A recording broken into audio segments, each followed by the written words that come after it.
오늘은 반드시 구하여 내리라, 반드시 구하여 내리라 라는 제목으로 함께 메시지를 나누고자 합니다. 오늘은 헌금 시간이 없거든요, 따로. 그래서 혹시 궁금하신 분들이, 못 내신 분들이 계시면 나가실 때 헌금함에다가 하시면 됩니다. 자, 오늘 반드시 구하여 내리라는 제목으로 함께 은혜를 나누고자 하는 이 제목, 우리에게 크게 다가옵니다. 매년 연말이 되면 다음 해를 예측하는 책들이 나옵니다. 지난달에 서점에 2023년 트렌드를 분석한 이 트렌드 코리아 2030이라는 책을 보았습니다. 그 책은 10대 소비 트렌드로 내년에 어떤 일이 중요하게 초점이 될 것인가, 이렇게 살펴보는 거예요. 10가지인데 아마 처음 들어보시는 것도 있을 겁니다. 첫 번째는 평균 실종. 그래서 소비에 아주 극단적인 양극화가 일어날 것이고, 오피스 빅뱅, 우리가 코로나 사건 이후로부터 대사직 시대가 왔다는 거예요. 그래서 많은 사람들이 이제 자택근무를 선호하고, 그리고 또 많은 직장에 이동이 일어나고, 또 체리 슈머, 인덱스 관계, 뉴 디맨드 전략, 디깅 모멘텀, 알파 세대, MZ 세대라고 하지만 MZ 세대 이후에 다시 알파로, A로 돌아온 거예요. 2010년 이후의 출생자들, 알파 세대. 또 선제적 대응 기술, 공간력, 또 레버랜드 신드롬, 이 10가지를 꼽고 있습니다. 여러분이 들어본 단어도 있고 이해되는 단어도 있을 것이며 처음 들어보는 단어들도 있을지 모릅니다. 그분들이 만든 신조어들이 여기 많이 포함되어 있기 때문에 그런 것이죠. 이렇게 내년을 예측하는 이유는 급변하는 시대에 미리 대비해야 되기 때문입니다. 이 유비무환의 자세가 있어야 되는 것이죠. 만약 준비되지 않았다면 엄청난 변화에 우리는 속수무책으로 당하게 될 것입니다. 여러분이 지금 살고 있는 이 시대를 가리켜서 4차 산업혁명의 시대라고 합니다. 이것은 우리 인류 역사에 크게 4번의 변혁기가 있었는데 그 중에 하나가 바로 여러분이 살고 있는 시간이라는 거예요. 인류 역사를 통틀어서 4번의 큰 변혁기가 왔는데 이게 4번째라는 거예요.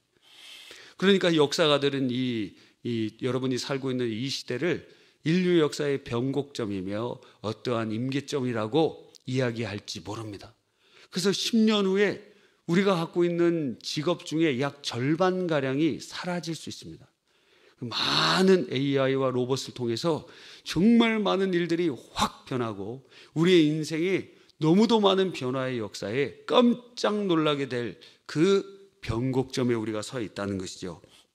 그래서 많은 사람들이 미래를 예측하고 예견하고 준비하고, 그리고 내년을 준비하면서 그렇게 나가는 것입니다. 그런데 많은 사람이 신경 쓰지 않지만 반드시 다가올 미래가 우리에게 있습니다. 우리는 대부분의 시간 속에서 그 사실을 잊고 오늘이라는 현실에 매몰되어서 살아가다가 어떤 사건들이나 어떤 일을 통해서 문득 그 예정되어 있는 그 결말과 그 모습을 깨닫게 됩니다. 지난주 아침도 그런 날 중에 하나였습니다. 새벽에 전도사님이 문자를 보내주셔서 전체 문자톡에다가 거기다가 글을 올려주신 거예요. 알고 보니까 우리나라에서는 일어나리라고는 전혀 상상하지도 못했던 그 참혹한 일이 지난 밤에 그 새벽에 이루어지게 되었다는 것입니다. 젊은이들이 서울 한복판에서 그렇게 대량으로 참사를 당하는 일을 우리는 전혀 생각하지 못했고, 그런 일이 있을 거라고는 1%도 생각하지 못했습니다. 여러분, 사람들이 서서 압사당하는 것을 생각이나 해보셨어요? 전혀 우리나라에서는 전혀 이런 일은 일어날 것이라고는 생각하지도 못했던 일들이었어요. 그 젊은 희생들이 그 희생 앞에서 너무도 참담한 마음과 이루 말할 수 없는 그러한 생각들을 갖게 되고, 우리 마음속에 막 분노가 일어나고 또 안타까움이 일어나고 어떻게 이런 일이 있을 수 있는가 하는 그러한 일들 앞에서 우리가 잊고 있었던 문제를 다시 꺼내게 되는 것입니다. 그것이 바로 죽음이라는 것이죠. 너무나 무서운 것은 이 죽음이라는 것이 어떤 사고의 희생자들에게만 해당되는 게 아니라는 거예요. 이것이 바로 우리에게도 해당된다는 것이 우리를 슬프게 하는 것입니다. 누가 피할 수 있겠습니까? 누가 막을 수 있겠습니까? 성경에 솔로몬이라는 사람이 나타나요. 그 사람은 지혜가 아주 충만해서 돈도 많이 벌었고 장수도 하고 자기가 할 만한 거 다 해봤어요. 책도 많이 써보고 연구도 해보고 결혼도 하고 싶을 만큼 다 했어요. 몇 번 했을까요? 1000번 했어요. 결혼을 1000번을 했어요. 제정신이 아니에요. 1000번을 했어요. 자기가 그냥 결혼하고 싶으면 그냥 다 결혼한 거예요. 그러고 나서 모든 것을 다 한 다음에 그가 깨달았어요. 뭘 깨달았느냐? 뭘 깨달았을까요? 바로 부자든지 가난한 자든지 왕이든지 거지든지 동물이든지 사람이든지 간에 다 죽는다는 거예요. 그걸 깨달은 거예요. 아니, 다 죽는다면 지금 내가 이렇게 하는 것이 무슨 의미가 있을까? 그래서 그가 인생을 결론을 냈어요. 결론은 딱 한 단어로 허무하다 이거예요. 허무하다. 인생이 허무하다라는 거예요. 그래서 헛되니 모든 것이 헛되도다. 다 해보고 나니까 그런 마음이 듭니다. 근데 어떤 분은 이렇게 물어보시죠. 그래도 돈은 한번 많아봤으면 좋겠습니다. 믿음대로 될지어다. 여러분 좀 부자 좀 많이 되시고 축복 많이 받으시고 선한 일 많이 하시길 바랍니다. 그런데 그것으로만 만족이 되는 것은 아니라는 거예요. 우리에게 우리 잊고 싶은 문제, 그냥 덮어놓고 오늘을 그냥 열심히 살아가고 잊으려고 했던 문제, 장례식장에 가보면 우리가 깜짝 놀라잖아요. 그러면서 마음속에 생각이 들잖아요. 사람이 죽는구나. 여러분, 많은 이들이 그래서 죽지 않으려고 노력을 합니다. 많은 분들이 건강도 해요. 건강을 위해 운동도 합니다. 운동을 합니다. 막 운동을 해요. 여러분은 어떤 운동을 좋아하세요? 어떤 분들은 걷기를 좋아하고 어떤 분들은 뛰기를 좋아하고 요즘에는 뭐 맨발로 걷는 게 좋다 그러니까 여기 운동장에 얼마 전에 가봤더니 맨발로 걷는 사람이 그렇게 많더라고요. 그리고 발에 뭔가 찔릴까 봐 걱정이 되더라고요. 맨발로 이렇게 걷는 게 건강에 굉장히 좋다 그래요. 그리고 열심히 운동하는 사람들도 있고 또 몸에 나쁜 것은 잘 안 먹습니다. 여러분 10대, 20대들이 떡볶이 먹으면서 이거 몸에 안 좋을 것 같아 이렇게 생각하는 거 보셨어요? 햄버거 먹으면서 이거는 내 건강을 해치는 음식이지 이렇게 생각하는 젊은이들 본 적 있습니까? 걔네들은 걔네들이라고 해서 죄송합니다. 그 젊은 친구들은 그렇게 먹고 발아 누워도 그냥 소화가 돼요. 근데 여러분 밤에 라면 끓여 먹고 주무시면 어떻게 됩니까? 잠도 안 오고 막 보대끼기도 하고 아침에 일어나면 어떻게 돼요? 아침에 일어나면 막 속도 쓰리고 그래요. 근데 그런데 10대, 20대들은 그냥 먹고 또 먹고 뭐 그래도 괜찮아요. 저도 예전에 그 어른들이 밀가루 먹으면은 그렇게 소화가 잘 안 된다. 그 말이 전혀 이해가 안 됐어요. 30대까지도 잘 이해가 안 됐어요. 근데 40대를 들어가 보니까 이게 뭔가 밀가루가 소화가 잘 안 돼. 이해가 되더라고요. 옛날에는 고구마 먹어도 아무렇지도 않았는데 고구마 먹으면 막 생목이 올라와요. 여러분, 그리고 좋은 약을 챙겨 먹기 시작하지 않습니까? 그래서 뭐 이런 약도 뭐 오메가3 뭐 이것도 약도 유행이 있더라고요. 무슨 모두 가시오가피도 있고 또 뭐 요즘엔 뭡니까? 무슨 베리 아사히 베리 지금은 어떤 유행인지 모릅니다. 그래서 그런 것들 챙겨 먹고 비타민 챙겨 먹고 약들 챙겨 먹고 젊은 친구들을 한번 보세요. 약 챙겨 먹나? 전혀 막 주면 이상한 사람 취급해요. 예전에 저도 20대 때 교회에서 수련회가 있는데 선생님들 피곤하다고 부장 선생님인지 어떤 분이 약을 이렇게 알약이랑 바카스 같은 거를 주시더라고요. 그래서 이런 걸 왜 주나? 근데 지금은 없어서 못 먹는다 이거예요. 옛날에 진나라의 시황제는 불로초를 구하려고 사람들을 사방에 보내서 우리나라에서까지 왔다는 얘기도 있잖아요. 그래서 영지버섯을 가지고 왔다. 근데 그 시황제는 어떻게 됐습니까? 결국 죽었다는 거예요. 우리는 여기서 왜 죽어야 되는가 도대체? 왜 인간은 죽어야 되는가? 왜 그렇게 인간 죽어야 되는가 하는 질문을 던져보지 않을 수 없는 것입니다. 여러분도 한번 물어보세요. 왜 인간이 죽어야 되는가? 늙는 것도 안타까운데 여러분 다 젊을 때가 있으셨잖아요. 꽃과 같이 아름다우실 때가 있었잖아요. 화장도 안 해도, 그리고 뭔가 여러분 그냥 멋있었을 때도 있으셨잖아요. 제가 보니까 다 젊을 때 다 아름답고 다 멋있는 분들이에요. 다. 그런데 근데 지나갈 뿐만 아니라 인생의 종착역에 오게 된다는 것입니다. 나는 왜 죽어야 될까 도대체? 억울하지 않아요? 인생이 좋은 날만 있어도 행복할까 말까인데, 우리 인생을 한번 이렇게 쭉 살펴보면 고생만 한 것 같아요. 어려운 일들이 굉장히 많아요. 그리고 특별히 우리 전쟁 이후에 직전에 태어나시거나 전쟁 때 태어나시거나 그 전쟁을 겪으신 분들과 그 이후의 어려움을 이겨내신 바로 여러분들, 이 자리에 있는 많은 분들 얼마나 수고하면서 열심히 사셨어요. 정말 칭찬해 드리고 싶습니다. 여러분 수고하셨어요. 그런데 누리지도 못하고 이제 돌아보니까 어떻게 돼요? 가을에 둥산, 이제 나중에 돈 많이 벌면 이 산도 가보고 저 산도 가봐야지 하는데, 이제 갈 때쯤 되니까 무릎이 아파갖고 못 간다 이거예요. 무릎이 시끈시끈 아파갖고 못 가요. 여러분 너무 안타까운 것입니다. 얼마 전에 이대호 선수가 은퇴식을 했어요. 야구 선수예요. 근데 그분이 했던 그 얘기 중에 기억나는 게 있어요. 뭐냐면, 할머니, 하늘에 계신 할머니 고맙습니다. 은퇴식에 그렇게 하는 것입니다. 아버지가 3살 때 돌아가시고 어머니 재혼하시고, 그러니까 누가 키우냐? 할머니가 키우신 거예요. 그러니까 할머니가 그 손자 키우려고, 그 얼마나 체격이 좋습니까? 손자 키우려고 뭐 했느냐? 시장에서 깻잎 팔았다는 거예요. 새벽 3시에 일어나서 깻잎 준비하고 나가서 하루 종일 깻잎을 팔고 돌아오면 하루에 얼마를 버느냐? 5만 원 정도를 번대요. 그걸 가지고 이제 손자 먹이고 키우고 그렇게 열심히 사는데, 그 손자가 아주 대성한 야구선수, 수십억 수백억을 번 사람이 되었거든요. 그런데 그렇게도 되기 전에 고등학교 2학년 때 돌아가셨다는 거예요.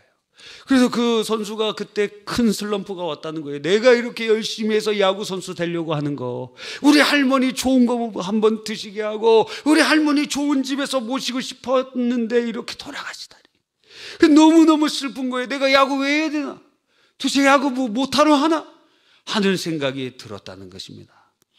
여러분, 우리의 인생도 이렇게 고생하다가 결국 죽는다면 나 왜 죽어야 되는가?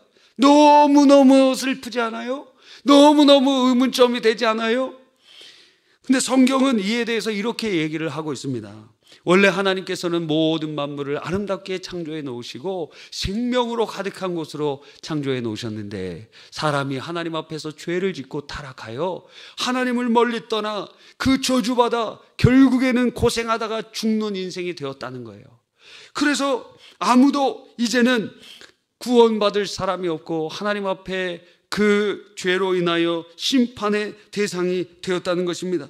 그래서 우리가 고생하다가 죽고 지옥 가는 인생이 되었다는 거예요. 하나님께서 모든 것을 다 맡겨주셨지만 그것을 거역하고 자기가 하나님이 되려고 선악과를 먹으면서 타락한 그 이유로 모든 인생들이, 그 후손으로 태어나는 사람들이 죄를 가지고 태어나고, 그리고 또한 죄를 지으면서 그 죄로 인하여 죽고 지옥 가게 된다는 것입니다.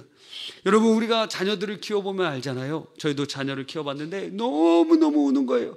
그래서 며칠을 우나 세워봤더니 하루 울고 이틀 울고 열흘 울고 20일 울고 30일 울고 50일 울고 84일을 울더라고요. 84일을 울어갖고 너무너무 힘들었어요. 그런데 엄마들은 제깍제깍 깨잖아요. 그래서 애기들 우유도 주고 그러면서 달래기도 하고 그러잖아요. 근데 남자들은 애기들이 울면 그냥 자요. 그냥 자. 무슨 일이 있는지. 그게 누구냐? 저였어요. 그냥 잠이 오더라고요. 잠이 와요. 그런데 어느 날은 그 애기가 1시간을 넘게 계속 큰 소리로 우는 겁니다. 그래서 얘가 경기를 일으키는 거 아닌가?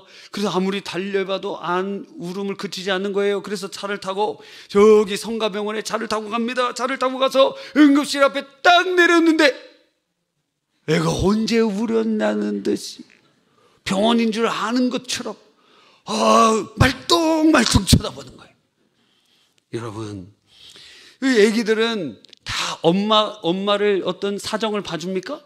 아빠 사정 봐주는 애기들 봤어요?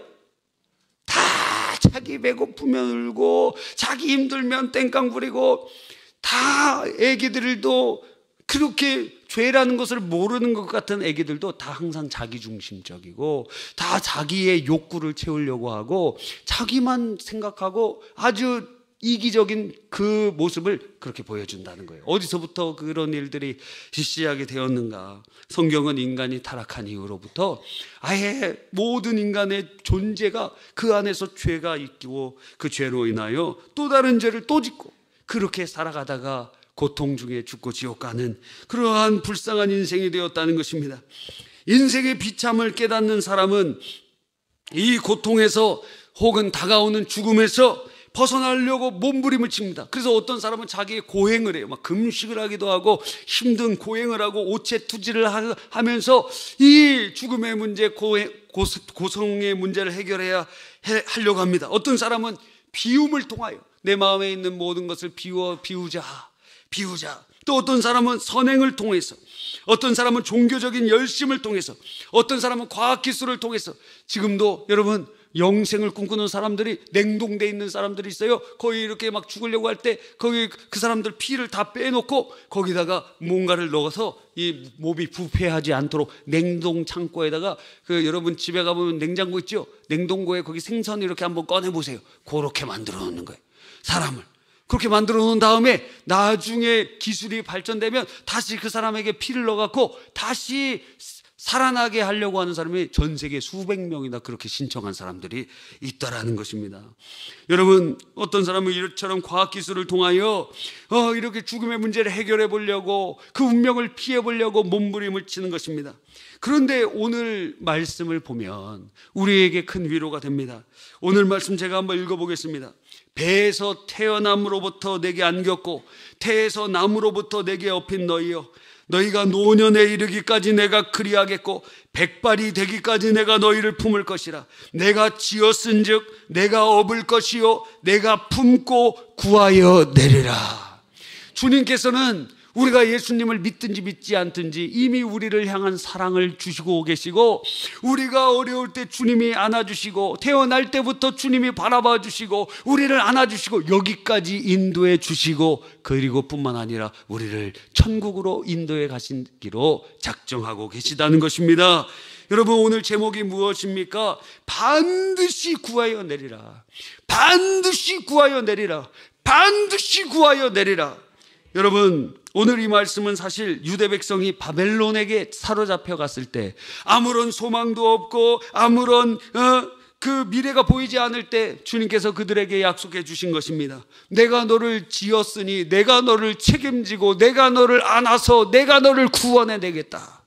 여러분, 주님께서 여러분을 구원해 내시기 위하여 이 자리에 초청해 주신 줄 믿으시기 바랍니다. 우리의 삶 속에 참 힘든 일이 많이 있었어요. 그렇죠? 그래서 많은 여러 가지 생각이 많이 들 때도 있었습니다. 나를 도와주는 사람 한 명 없고 고난 가운데, 이 인생 가운데 너무너무 힘든 길이 있었어요. 그래서 그냥 죽을까 하는 생각도 해보고, 어떤 분은 수면제 모아놓은 분들도 계시는 분도 계세요. 그 어떤 분들은 어떻게 하면 죽을까 하고 생각하는 사람들도 계셨을지 모릅니다. 그런데 여기까지 오셨다는 거예요. 여러분, 여기까지 오신 것이 우연이겠습니까? 우연이라는 게 없어요. 하나님께서 여러분을 놓지 않으시고, 죽으려고 했을 때 주님께서 건지시고, 그 마음을 주님께서 돌이키시고, 이곳까지 주님께서 여러분을 전도하신 분들의 손을 통하여 내가 너를 절대로 포기하지 않으니, 내가 너를 구원해 내겠다고 지금 보여주고 계시는 것입니다. 여러분, 새생명 축제를 한 지 거의 10년이 넘었습니다. 어떤 분들은 지난 새생명 축제에도 오신 분들이 있어요. 저번 봄에도 오신 분도 계시고, 작년 가을에도 오신 분도 계시고, 3년 전에도 오신 분도 계시고, 그런 분도 계시죠. 여러분, 잘 오셨어요. 잘 오셨어요. 여러분, 우리 교회 등록하고 나서 1년에 2번만 나와도 성도예요, 성도. 그래, 여러분은 등록이 안 되더라도 1년에 2번씩 오니까 성도다. 대단하다 하고 칭찬해드리고 싶습니다. 여러분, 그래서 우리가 이렇게 오늘 이 행사를 준비할 때 어떻게 하느냐? 먼저 여러분의 전도하신 분들이 여러분의 이름을 여기다가 제출을 해요. 그래서 전도 대상자들 명단을 이렇게 쓰고 여기다가 관계를 써요. 친구, 아버지, 어머니 이렇게 씁니다. 그러면서 이거를 가지고 우리가 어떻게 하냐면 매일 기도했어요. 매일. 물론 빠뜨려 먹을 때도 있었지만 매일 이렇게 기도합니다. 근데 이게 장장 몇 명이냐? 900명이 넘어요. 900명. 이 900명을 놓고 아침마다 이렇게 기도합니다. 하나님, 아무개 구원해 주세요. 하나님, 아무개 살려 주세요. 아무개 하나님 이들을 인도해 주세요. 그러다가 어느 부분에 이렇게 다 가보면은 뭐라고 되어 있냐면 하나님, 옆집 할아버지 살려 주세요. 이름이 없어. 옆집 할아버지 살려 주세요. 아무개 씨처. 예, 누군가의 부인 이름은 모르잖아요. 아무개 처 살려주세요. 여기 뭐라고 되어 있냐면 송미용실. 이름을 몰라. 그러니까 송미용실. 하나님 살려주세요. 세탁소. 하나님 살려주세요. 이름을 모르기 때문에 이름은 모르지만 이렇게 와서 여러분 이렇게 기도하다가 어느 날 마음에 드는 거예요. 왜 이렇게 기도할까? 여러분, 사랑하기 때문 아니겠습니까?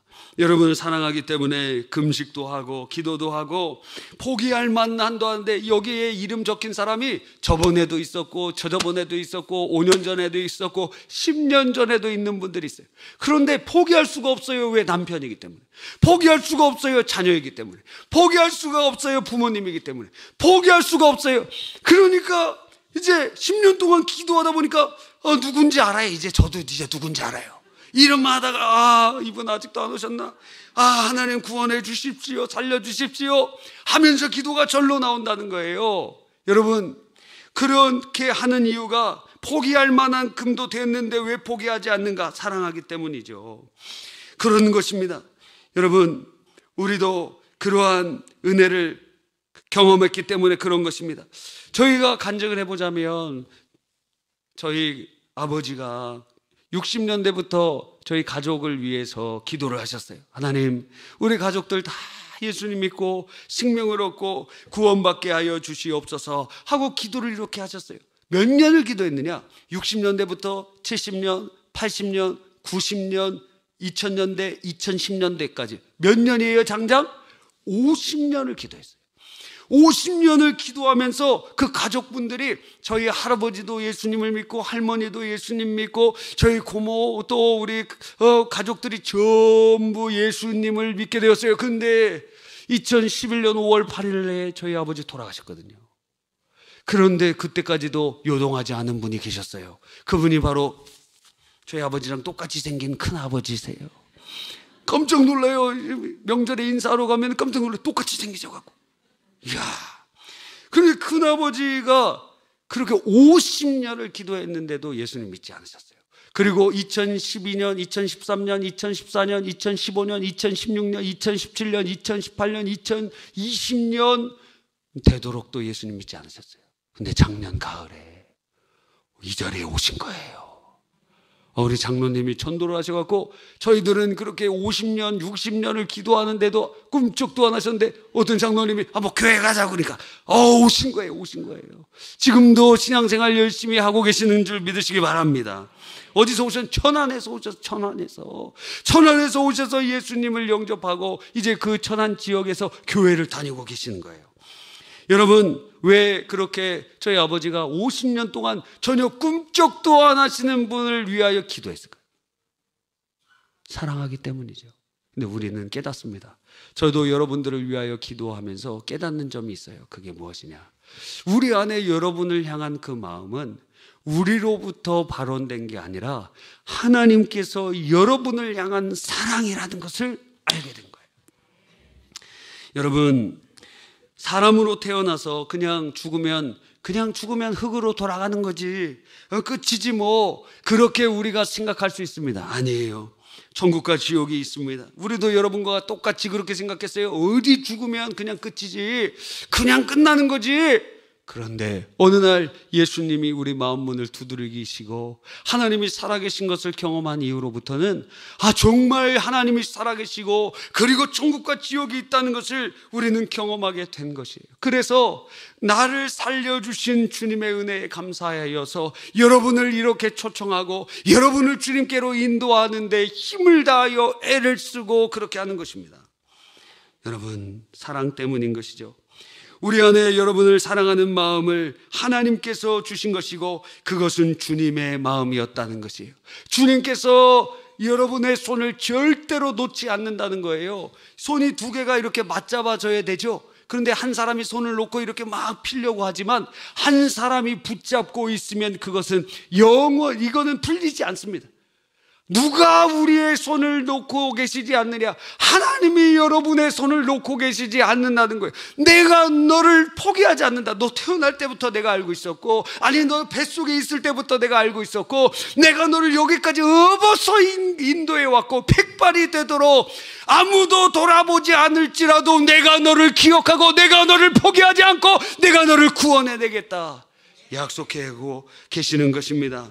여러분, 하나님께서는 여러분을 사랑하시고 마침내 여러분을 구원해내실 것입니다. 그래서 이 자리에 있는 것이죠. 우리가 할 일은 단 하나예요. 하나님의 그 사랑을 그냥 받아들이는 거예요. 하나님의 그 사랑을 받아들이는 거예요. 받아들이는 것. 우리 마음의 문을 열고 예수님을 받아들이는 거예요. 이제는 내 마음과 내 뜻대로 살아왔는데 하나님, 이제는 내 마음에 예수님 받아들이겠습니다. 나를 위하여 십자가에 죽으시고 부활하셔서 예수 믿는 자들에게 생명과 영생을 주시는 그 예수님을 내가 받아들이겠습니다. 그냥 받아들이면 돼요. 무엇을요? 그 사랑을. 여러분, 우리 마음 문을 열고 예수님을 나의 구주 나의 하나님으로 영접할 때 주님께서는 큰 사랑으로 우리에게 생명을 주시고 천국을 주시고 하나님의 자녀로 삼아 주시는 것입니다. 오늘의 이 말씀 다시 한번 읽으면서 우리 준비된 영상을 보기를 원합니다. 배에서 태어남으로부터 내게 안겼고 태에서 남으로부터 내게 업힌 너희여, 너희가 노년에 이르기까지 내가 그리하겠고 백발이 되기까지 내가 너희를 품을 것이라. 내가 지었은즉 내가 업을 것이요 내가 품고 구하여 내리라. 내가 지었은즉 내가 업을 것이요 내가 품고 구하여 내리라. 하나님께서 여러분을 반드시 구원해 내실 것입니다. 그 은혜의 역사가 오늘이 되기를 간절히 바랍니다.